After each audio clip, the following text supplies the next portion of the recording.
본문 말씀은 예수님께서 이제 십자가를 지시기 위해서 예루살렘으로 올라가셔서 예루살렘에서 있었던 일을 우리들에게 소개해 주고 있습니다. 예수님이 예루살렘에 입성하셨을 때 많은 사람들은 손에 종려나무 가지를 들고서 호산나 외치면서 주님을 열렬히 환영했습니다. 어린 나귀를 타고 예루살렘으로 입성하신 예수님은 예루살렘에서 가장 중심이 되는 성전으로 방문하게 되십니다. 이 성전은 헤로드 왕이 유대인들의 환심을 사기 위해서 포로 귀환 후에 지은 성전을 증축한 것입니다. 이 성전은 기원전 20년경부터 시작을 해서 46년이 지나도록 건축한 성전입니다. 헤롯 성전은 금으로 장식된 외벽과 또 화려한 장식들로 아주 유명한 웅장하고 장엄한 건축물이었습니다. 예수님이 잘 지어진 이 성전을 방문했을 때 그곳에서 보여져야 할 모습은 어떤 것이었겠습니까?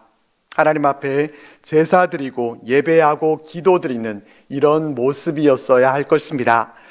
성전은 거룩하신 하나님과 교제하고 만나는 곳입니다. 기도하고 예배하는 곳입니다. 성전이 존재하는 목적은 바로 이를 위함입니다. 그런데 그곳에서 예수님이 보시게 된 광경은 어떠한 것이었는가 하면은 성전의 존재 목적과는 전혀 다른 일들이 행해지고 있는 모습이었습니다. 성전에는 제물로 드릴 짐승들을 매매하는 자들로 가득했습니다.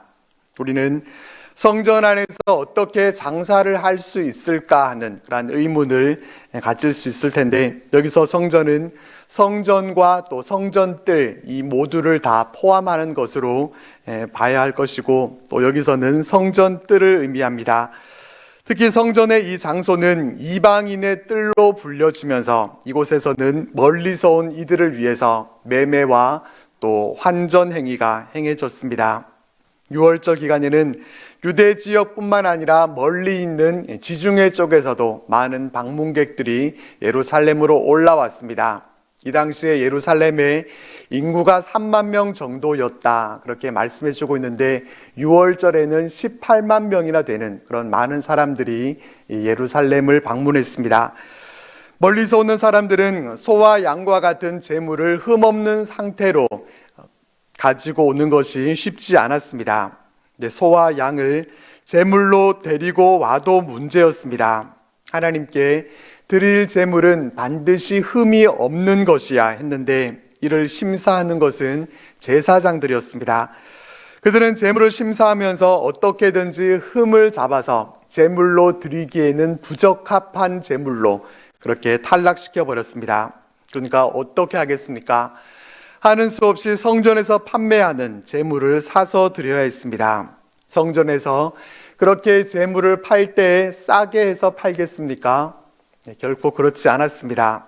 값을 더 붙여서 비싸게 팝니다. 자료를 찾아보면은 16배나 더 비싸게 팔았다라고 하는 그런 내용도 있고, 또 심지어는 80배나 더 비싼 값을 그렇게 치르게 했다라고 말씀해 줍니다. 그러다 보니까 제물을 데리고 와도 드릴 수가 없으니까 제물을 드리기 위해서는 성전에서 비싸게 값을 치르고서라도 사는 수밖에 없었습니다. 성전에서는 그런 식으로 부당한 이익을 취했습니다.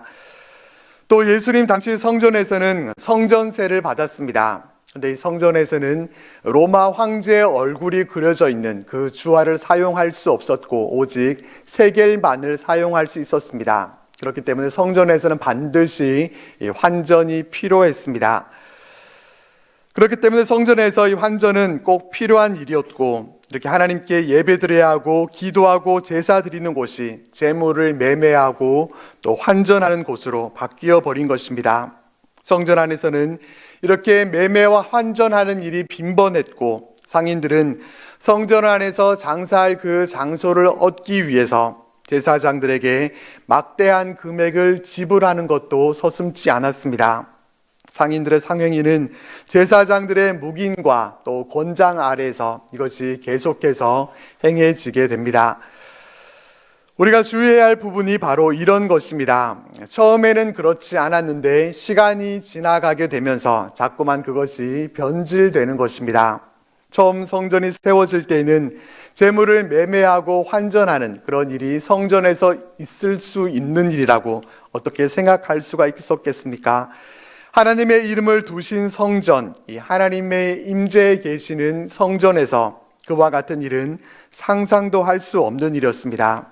그렇지만 시간이 지나가면서 성전에 계신 하나님, 임재하시는 그 하나님에 대한 의식도 흐려지고 또 점점 마음이 무뎌지게 되면서 성전이 이와 같이 변질되게 그런 모습으로 바뀌어져 간 것입니다. 그런 흐트러진 의식 속에서 성전에서 매매하고 환전하는 그 모든 일들이 잘못된 일이라고 그렇게 생각하지도 못한 채 그냥 그런가 보다, 원래 이렇게 하는 것이 맞는가 보다, 어떻게 할 수 없지, 이렇게 변해버린 것입니다. 먼 곳에서 오는 순례자들은 예루살렘 성전까지 희생 제물을 가지고 오는 것이 많이 불편했기 때문에 돈을 더 주고라도 번거로움을 덜기 위해서 흠없는 이 제물을 성전에서 구입하는 쪽을 스스로 선택하기도 했습니다. 정성으로 드려야 할 제물이 편리함을 핑계로 해서 편리함 때문에 그 방법을 선택하게 된 것입니다. 제사 드리는 목적이 무엇입니까? 제사 드리는 자가 편리하기 위해서 드리는 것은 결코 아닐 것입니다. 그럼에도 불구하고 이 부분에 있어서 변질이 된 것입니다. 우리에게도 혹시 이와 같은 모습이 있지는 않은지 모르겠습니다. 처음에는 그렇지 않았는데 시간이 지나면서 문제의식도 흐려지고 처음과는 전혀 다른 모습인데도 그냥 그렇게 받아들이고 있지는 않습니까? 이전에는 주일 성수를 우리가 얼마나 많이 강조했었고 또 주일을 얼마나 엄격하게 지켰는지 모릅니다. 하지만 지금은 어떻습니까? 생각이 많이 흐트러져 있지 않은가 하는 생각을 하지 않을 수 없습니다. 특별히 코로나를 경험하면서 예배당에 나와서 예배를 드리는 현장 예배만이 전부인 것처럼 생각하면서 그렇게 살아왔었는데 온라인으로 예배 드릴 수 있다는 것을 경험하게 되면서 예배에 대한 우리의 의식은 많이 흐트러지게 된 것이 사실입니다. 예배는 온라인으로 드리면 되고 또 결혼식도 있고 또 농번기라서 바쁘기도 하고 그런 핑계들로 합리화시키면서 주일 예배를 가볍게 여기고 있지는 않습니까?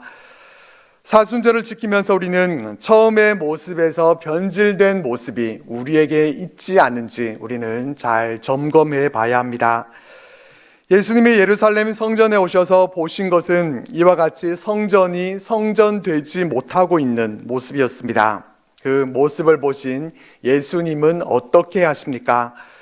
성전 안에서 매매하는 모든 사람들을 내쫓으셨습니다. 돈 바꾸는 사람들의 상과 또 비둘기 파는 자들의 의자를 둘러 엎으셨습니다. 어떻게 보면은 좀 이해하고 또 넘어가 줄 수도 있는 그런 부분이었겠지만은 주님은 결코 용납하지 않으시고 그들을 모두 다 내쫓으셨습니다. 예수님이 성전에서 이와 같이 행하신 사건은 사복음서 모두에 다 기록되어 있습니다. 특별히 요한복음을 보면은 요한복음에는 노끈으로 채찍을 만드사 양이나 소를 다 성전에서 내쫓았다 이렇게 말씀해 주고 있습니다. 그냥 예수님께서 맨손만 사용하신 것이 아니라 예수님이 직접 채찍을 만들기까지 하셨습니다. 이 모습이 상상이 되십니까? 예수님이 예루살렘에 입성하실 때만 해도 겸손한 모습으로 나귀를 타시고 평화의 왕으로 입성하셨습니다. 우리가 기억하고 있는 주님은 언제나 자비롭고 또 한없이 용서하시고 사랑이 많으신 예수님의 모습인데 주님은 여기서 분노 정도가 아니라 경노하고 계시는 모습을 우리가 볼 수 있습니다. 주님이 경노하셨던 것은 하나님의 성전이 성전이라고 불릴 수도 없는 모습으로 그렇게 되어버렸기 때문입니다. 성전에서는 기도 소리가 들리고 또 거룩함이 느껴져야 되는데 시장통과 다를 바 없었습니다. 소와 양과 같은 짐승들이 울부짖는 소리와 또 그들의 분뇨 냄새와 환전과 재물 심사로 시끄러운 소리들 또 매매하는 자들의 그 소리치는 소리들로 가득했습니다. 정작 성전에 가득해야 할 그 소리는 온데간데 없고 성전에서 있어서는 안 될 것들로 성전이 가득 차 있었던 것입니다. 예수님은 이렇게 성전 안에서 더러운 모든 것들을 둘러 엎으시면서 무슨 말씀을 하셨습니까? 기록된 바 내 집은 기도하는 집이라 일컬음을 받으리라 하였거늘 너희는 강도의 소굴을 만드는도다 라고 소리치셨습니다. 주님이 기록된 바라고 하시면서 인용하신 말씀은 이사야 56장 7절 말씀입니다. 하나님의 집은 만민이 기도하는 집이라고 일컬어질 것이라는 이 말씀을 인용하면서 기도하는 장소가 되어야 할 하나님의 성전이 강도의 소굴이 되어버린 그 이유 때문에 주님은 경노하셨습니다. 성전이 성전되지 못할 때 주님은 그 모습을 보고서 경노하시는 분이십니다. 우리는 어떻습니까? 우리는 모두 하나님의 영이 거하시는 성전들입니다. 오늘날 하나님의 성전인 우리를 보시면 주님이 어떻게 반응하실 것 같습니까? 성전된 우리들이 정말 거룩한 성전으로서 우리 안에 있는 지성소에 하나님의 궤가 또 하나님의 말씀이 자리하고 있고 하나님께 예배드리고 기도하고 찬양하는 모든 일들이 제대로 되어지고 있습니까? 아니면은 예수님이 성전을 보시고 충격을 받으셨던 것처럼 주님이 성전인 우리를 보실 때 충격을 받지는 않으시겠습니까? 예수님이 기대하시는 참된 예배와 기도는 멀리하고 세상에서의 풍요와 성공 또 안락함만 바라고 있는 그런 모습이라고 한다면은 거룩함이라고는 전혀 찾아볼 수 없고 시장판과 같은 그러한 모습으로 우리가 어질러져 있다고 하면은 주님이 우리를 보시고서도 혹시 화를 내지 않으시겠습니까? 그렇다면 우리는 어떻게 해야 합니까? 우리도 우리 성전 안에 있는 것들을 우리는 내쳐야 합니다. 있어서는 안 될 것들을 있게 하지 말아야 합니다. 말씀의 채찍을 들고서 기도의 채찍으로 거칠게 몰아내야 합니다. 그럴 수도 있지라고 그렇게 용납하고 넘어갈 것이 아니라 단호하게 내쳐야 할 것을 내쳐야 합니다. 성전을 성전되게 해야 합니다. 우리는 성전된 우리의 모습을 잘 돌아보고 성전인 우리 안에서 둘러 엎어야 할 것이 있다고 하면은 주님이 채찍을 드시기 전에 우리가 그것을 먼저 잘 제거할 수 있기를 바랍니다. 그래서 우리가 진정한 성전됨으로 인해서 주님이 우리를 보실 때 기뻐하시고 또 흡족함이 있는 그러한 귀한 모습으로 설 수 있게 되기를 바랍니다. 하나님의 집은 제사를 드리고 기도하고 또 하나님을 만나는 그러한 곳이 되어야 하는데 당시의 성전은 종교의 이름으로 수많은 이들이 수탈을 당하고 또 일부 종교 지도자들의 배만 불리는 그런 역할을 하고 있었습니다. 그렇게 주님은 성전에서 그와 같이 행하신 것입니다. 예수님이 성전에서 경노하셨던 것은 성전에 매매하는 자와 또 환전한 자들로 인해서 성전에 가득해 있는 그 모습, 상업화된 그 모습 때문만은 아니었습니다. 성전을 강도의 소굴로 만들어버린 종교 지도자들 때문에 화가 나신 것만이 아니라 주님은 성전에서 이와 같은 일을 행하심을 통해서 성전의 진정한 주인이 누구이신지 주님이 바로 참 성전 되심을 이 장면을 통해서 알려주고자 하셨습니다. 예수님은 타락한 이스라엘의 지도자들을 꾸짖고 책망하실 수 있는 그러한 유일한 권세자라는 사실을 예루살렘 성전에서 나타내 보이셨습니다. 예수님이 성전에서 장사하는 자들을 쫓아내시고 또 환전상의 그 상을 엎으시고 그렇게 했지만 그곳에서 그 어느 누구도 예수님께 대들면서 왜 이와 같은 일을 행하느냐 말하는 자가 아무도 없었습니다. 물론 예루살렘 대제사장과 종교 지도자들은 속으로는 분노했을 것입니다. 많은 사람들이 보고 있기 때문에 함부로 할 수는 없지만은 나중에 반드시 저 예수를 해치고 말겠다라고 하는 그런 마음을 가지고 단단히 벼르고 있었을 것입니다. 마음으로는 이와 같이 분노를 품고 있었지만은 유대 종교 지도자들이나 성전에서 장사하는 자들 또 환전상들 그 누구도 예수님의 그 권위 앞에서 아무 말도 하지 못했습니다. 주님이 보여주신 그 권위 앞에서 그들은 잠잠히 순복할 수밖에 없었습니다. 이와 같이 예수님은 하나님의 성전인 우리에게도 동일한 권위와 또 권세를 가지고 행하실 수 있는 그러한 분이십니다. 우리는 예수님을 믿기 전에 어떤 삶을 살았습니까?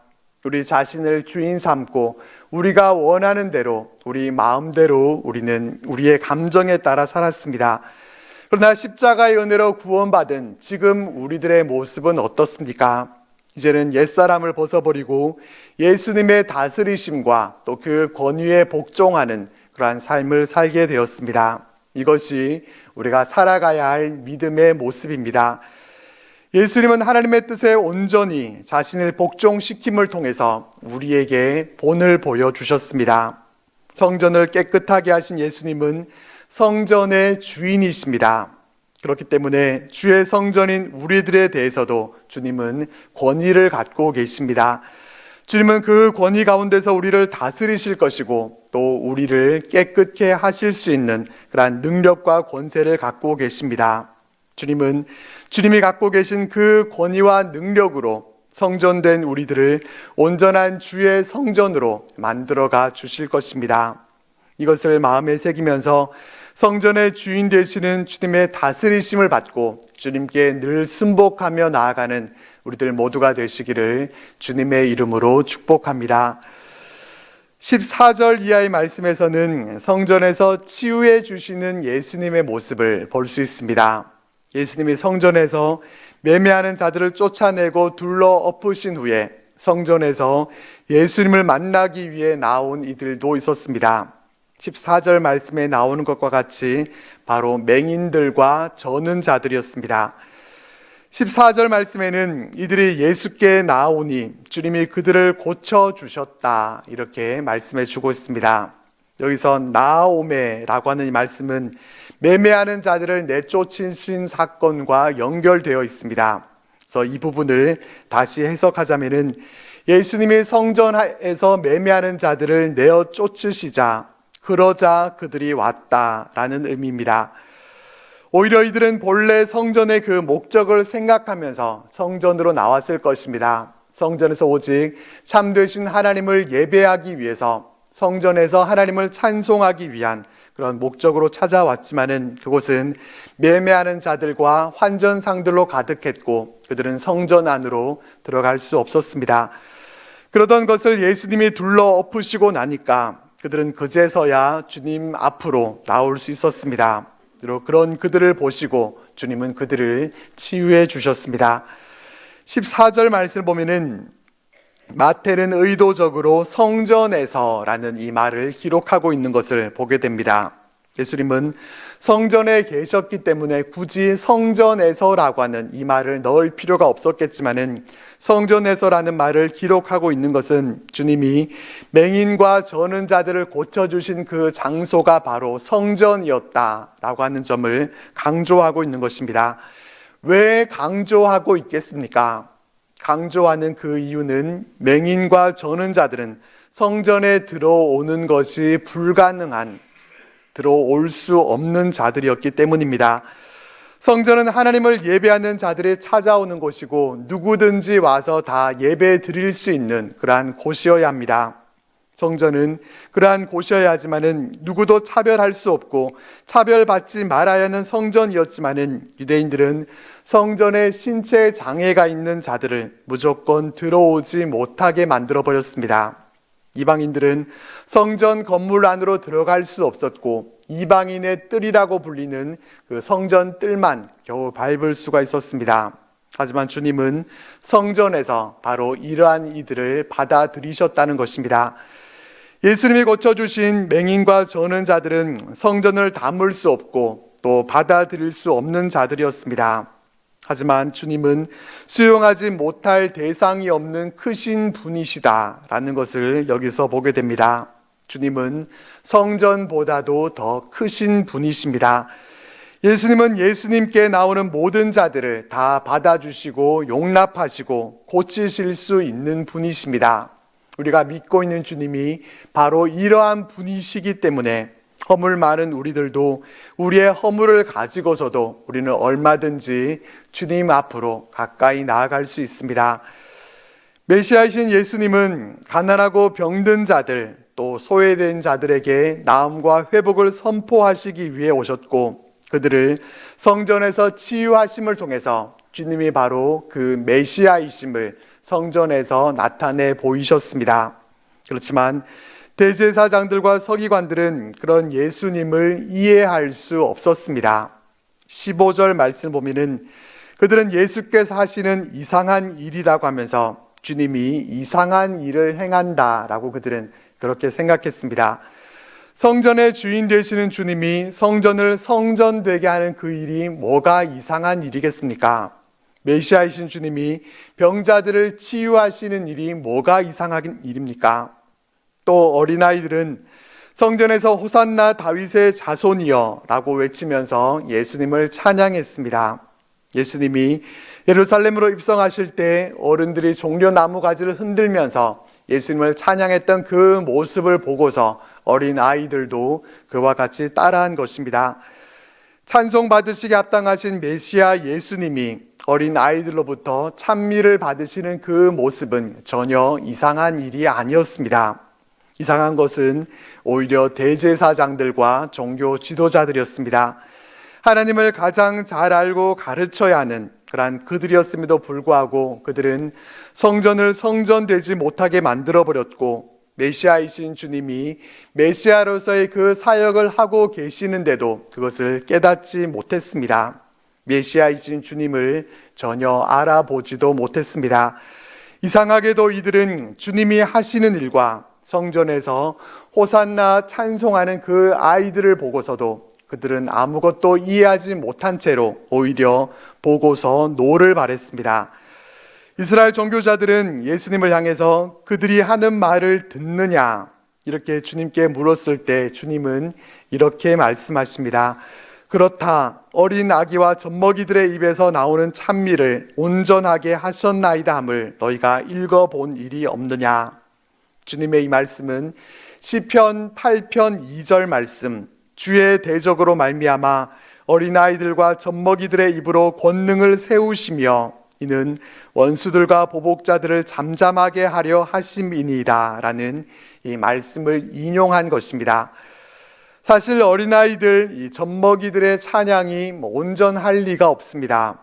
발음도 그렇고 노래의 뜻도 제대로 이해하지 못할 것이고 자신들이 부르는 그 찬양의 가사를 글로 적지도 못할 것입니다. 하지만 어린이들의 찬양으로 말미암아 예수님이 메시아라는 사실이 다시 한번 온전하게 선포된 것입니다. 대제사장과 서기관들은 메시아 앞에서 메시아를 찬송하지 못하고 이상하게 여겼고, 주님이 성전에서 매매하는 자들을 둘러 엎으실 때 그들은 아무 소리도 하지 못하고 그저 잠자코 있을 수밖에 없었습니다. 하지만 어린아이들은 메시아이신 주님을 찬송했습니다. 이로 주님은 대제사장과 이 서기관들 앞을 떠나셔서 예루살렘 성 밖으로 나가시고 베다니로 가셨습니다. 본문 말씀은 과거에 예수님이 십자가에 달리시기 전에 예루살렘 성전으로 가셔서 그곳을 보시고 시장판과 같이 보여서 화를 내셨다고 하는 그런 옛날 이야기가 아닙니다. 예수님은 성전을 그냥 물리적으로 깨끗하게 그곳을 청소하신 것이 아니라 하나님의 집이 어떤 곳이어야 하는가 하는 것을 말씀해 주신 것이고, 성전된 우리들이 어떠한 성전의 모습으로 살아가야 하는가 하는 것을 우리들에게 말씀해 주고 계신 것입니다. 사순절을 지키면서 우리는 하나님이 거하시는 처소, 성전인 우리들이 어떠한 모습인지를 잘 점검해 봐야 합니다. 우리 안에 처음에 그 모습과는 달리 변질된 것이 있지는 않은지 우리의 모습을 잘 돌아보고, 성전의 본래의 목적이 아니라 엉뚱한 일들이 행해지는 그런 성전의 모습이 되어버리지는 않았는지를 잘 돌아보면서 우리를 새롭게 하실 수 있는, 성전의 주인 되셔서 우리를 새롭게 바꾸어 주실 수 있는 주님의 그 능력 앞으로 나아갈 수 있기를 바랍니다. 이 사순절이 성전된 우리를 새롭게 하는 그러한 은혜의 시간이 될 수 있기를 바랍니다. 성전을 성전되게 함으로 주님이 우리를 보실 때 부끄러움이 없고 오직 하나님께만 예배드리고 찬송드리는 우리들 모두가 되시기를 주님의 이름으로 축복합니다.